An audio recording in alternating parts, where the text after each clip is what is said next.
Hey, I'm Rachel J, and this is Cultivator Kitchen. Today we're filming my 2019 summer garden tour.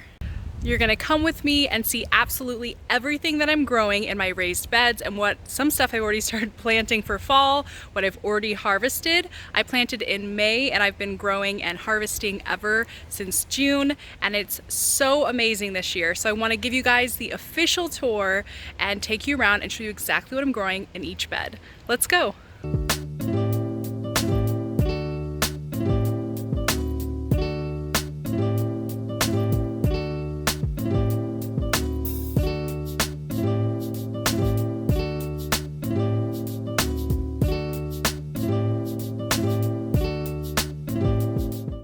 So here we are in my raspberry bed.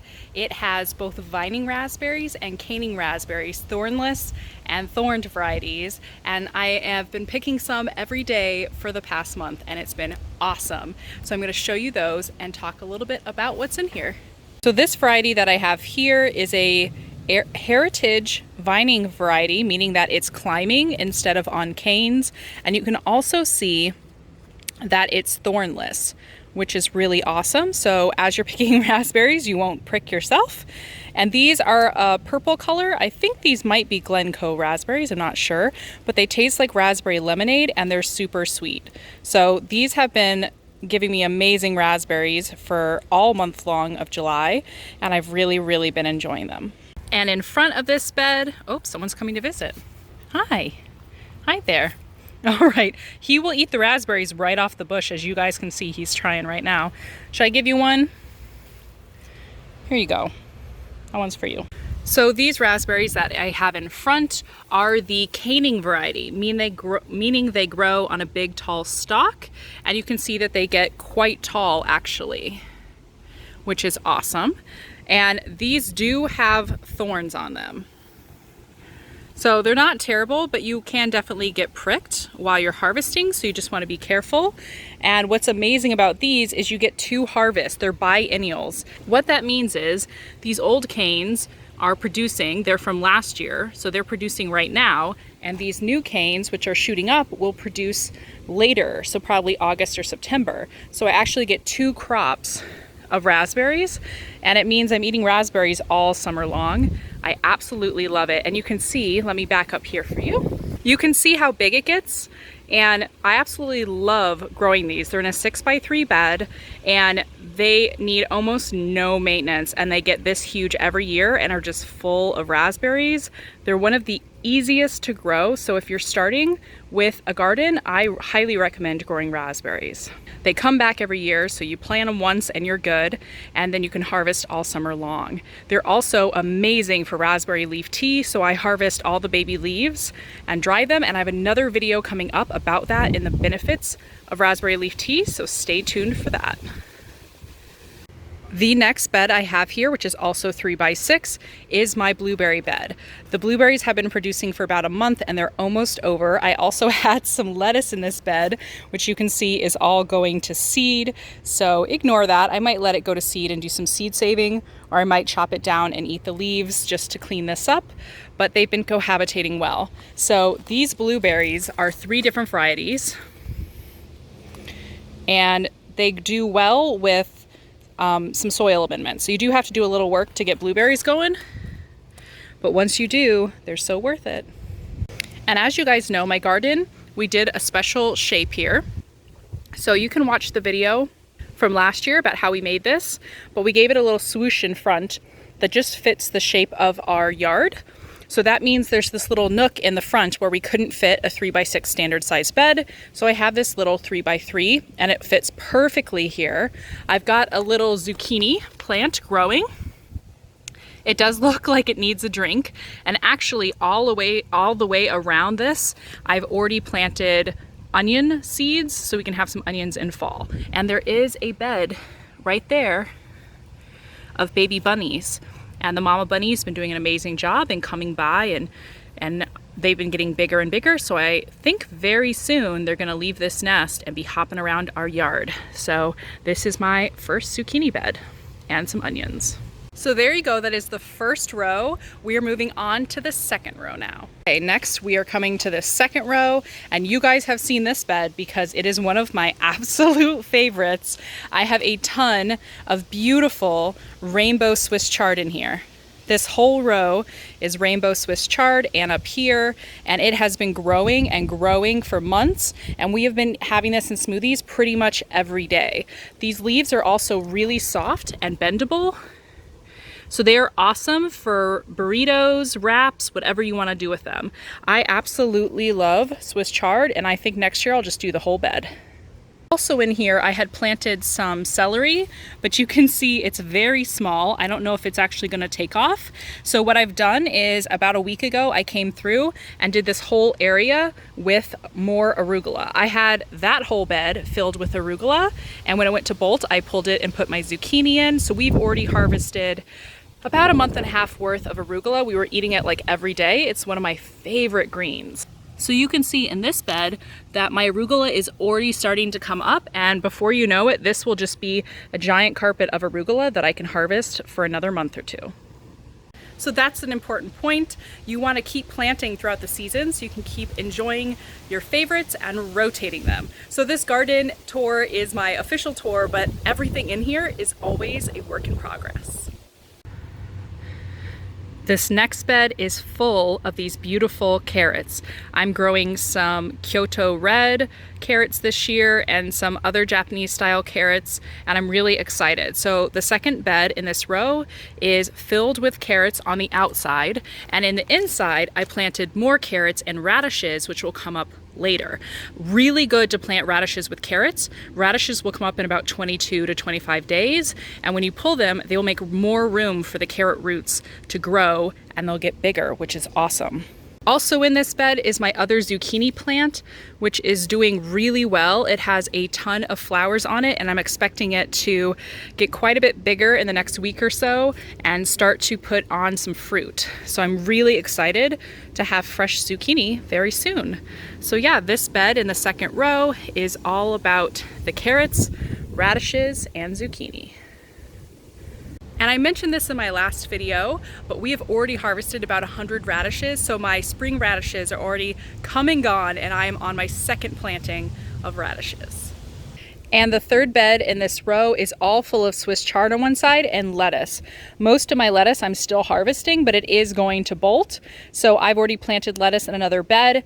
That will be coming up soon, and over time I will be clearing this out and putting something else. I love to plant lettuce mixes because you get some curly leaf and you get some red leaf, and probably my favorite are these speckled leaf ones that you can grow. And I just toss like a huge salad mix in here, so I don't really know all the different kinds that are growing, but they've been really delicious and awesome. And on this side of the lettuce, I have a whole nother row of this beautiful rainbow Swiss chard.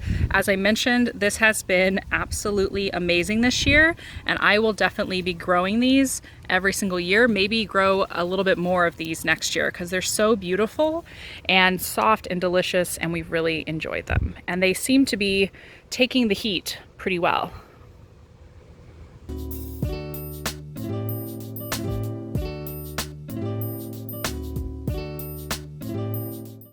And last but not least in this row, I've got my shiso, which I talked about in my how to dry herbs video, so you want to watch that.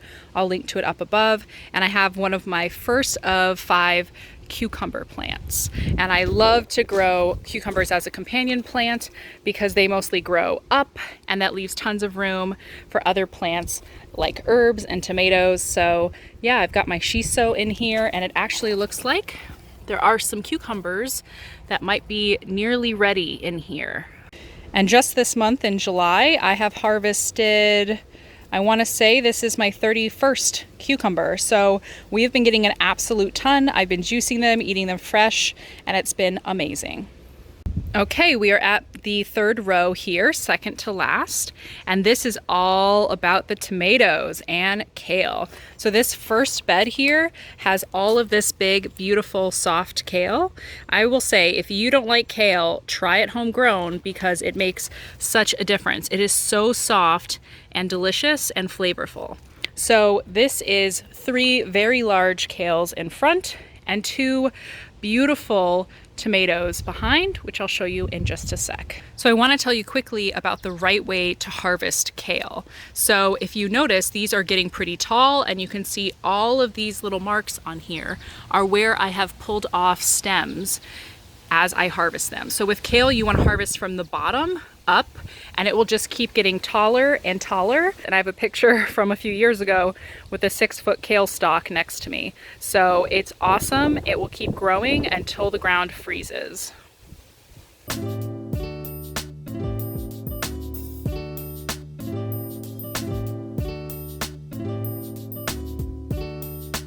This one is almost ripe. Oh, it's coming right off, so I guess it is ripe. So here you go, cherry red tomatoes up front. So right next to that cherry tomato, I have these little bitty cherry plum yellow tomatoes. And these have been so flavorful. I really hope you guys will grow this variety. Ooh, see, one's already coming off. And they taste so good. These always come up quicker than the heirloom tomatoes, and they will produce like crazy. So I love to have at least 2 of these in my garden. Right next to the kale and tomatoes is more kale and tomatoes. So the comfrey is a dynamic nutrient accumulator and a nitrogen fixer for the soil. So I've just been trying that, and it makes great fertilizer. It does tend to crowd out my kale, so I will probably need to move it from this bed. And then I have 2 heirloom type tomatoes back here, which I'll show you. So this tomato plant here is an Arkansas Traveler. It is just starting to set fruit. You can see one down here at the bottom. There it is. And this one here on the right is already getting some pretty good sized fruits. This is an Italian heirloom variety. They have a really cool shape, and we've already eaten our first one today actually off of here, and it was super delicious. They're bright red and really, really tasty. This bed that I have here has some lettuce up in the front, but it is 2 more tomato heirloom varieties and 3 pepper plants. Let me show you what's in here. This tomato might be one of my favorites. You can already see it's starting to get some stripes on some of the little tomatoes that are coming up, and they are just looking beautiful. This is going to be a Berkeley pink tie-dye. The other tomatoes I have here are an heirloom green stripe variety. I think they're an Aunt Ruby's green zebra type tomato, and they are starting to come in. I'm really excited to see how these turn out. I have not grown these before. And right here in front, I have a glow pepper coming in. This is a sweet bell pepper variety. I also have an apple pepper growing there and another glow. So it's very interesting to see how the peppers are doing pretty good this year. They like the heat, I guess. All right, and in this last bed, I have a ton of Serrano peppers, another apple pepper and a Serrano pepper there. Some dandelion greens are still growing, and another epic cucumber. And you can see this Serrano pepper is super productive. There are a ton of peppers on here. So I'm really excited to see how these are going to turn out, and I hope they're nice and spicy for salsa. This one has another cucumber. I'm going to give this one another day or 2. But yeah, these cucumbers have been very, very productive. And what I did last year was I grew maybe 6 different varieties and tested which ones I liked the best and which ones worked the best in my garden setup. And these were them. So this year I grew all of this variety. I'm sweating. It's like 90 out, but it's so nice. Hopefully the wind is not too loud.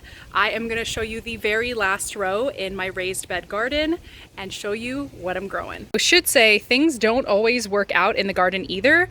Every single year is an experiment. So here we had some Romanesco cauliflower, which is that green curly type. I guess it's more like a broccoli, but it doesn't look like it's doing too well. And we had some broccoli in this bed that something ate to the ground. So these are not doing awesome. Next year I'll have to either cover my broccoli and cauliflower or not grow them at all. So that's stuff you have to play around with and figure out your situation.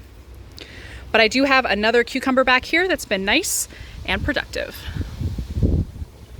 in this last bed, I actually just cleared out a bunch from this bed because it was all broccoli, and as you can see, it got eaten to almost nothing. So something around here just loves broccoli way too much. It looks like a combo of bugs and maybe squirrels. So I haven't had a good year for broccoli. I also had one cucumber. I had 6, but now I only have 5. One cucumber died. So you always want to make sure you plant enough and that there's a few extras. So currently I'm letting this clear because I believe this will be my next radish or lettuce bed. And in the second to last bed here, I have a very beautiful and productive cucumber plant that is doing so well. And it looks like there's a few more that I can harvest soon. And I had some other stuff in here that I went ahead and cleared out recently. And I did plant radishes in this bed. So I'm hoping those are going to be awesome and come up really, really soon. And last but not least, this is the last bed in the row back by my fence, and I have a ton of parsley. You guys know I've been harvesting and drying parsley for a while now just to keep it for all year, and I've also been eating a ton of fresh parsley. It is starting to go to bolt, especially that middle one, so my parsley time might be over in time to plant some new parsley. And of course, behind it, I have yet another cucumber. It looks like a nice big cucumber is almost ready for me to pick. I'll take care of that one tomorrow or the next day. And this one is growing well.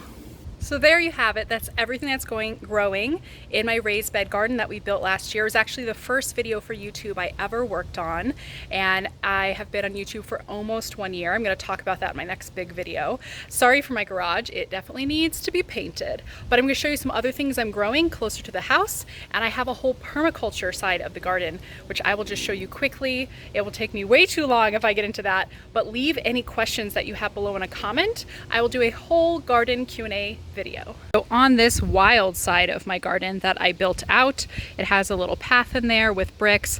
I have a plumcot tree, a nectarine tree, and back there a peach tree that are coming up. This one in the front died. It is supposed to be a plum, so I'll be replacing that. But this middle section is my permaculture experiment. It's filled with perennials. I have probably 50 strawberry plants in there that you guys have seen me pick strawberries from, wild violets, thyme, dill, garlic chives, lemon verbena, so many different herbs, broadleaf, plantain, all kinds of good stuff. I have some cherry bushes in here and some lavender. What else do I have in here?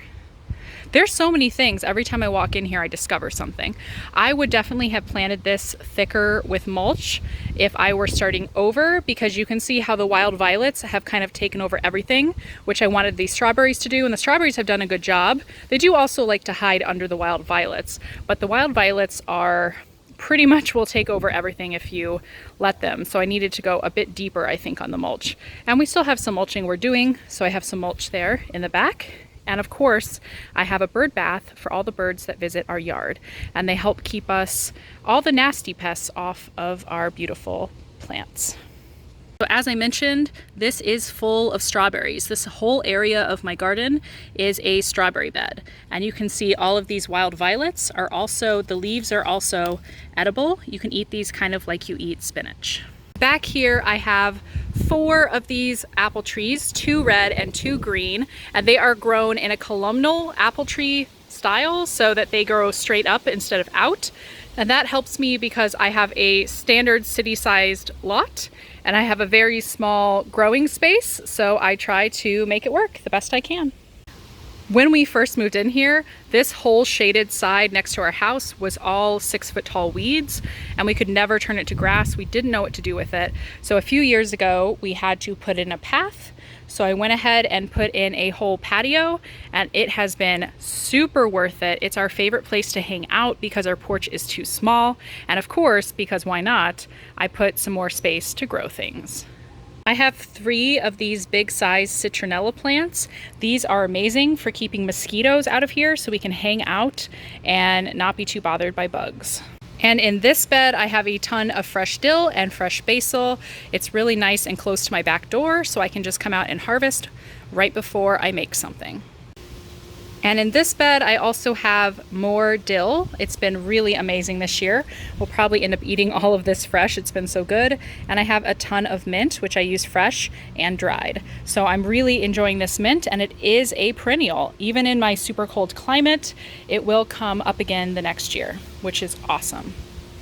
And last but not least is my lemon balm bed. So this is all full of lemon balm. It's a little bit shaded where it's at right now, so it grows a little bit slower than everything else, but that's fine.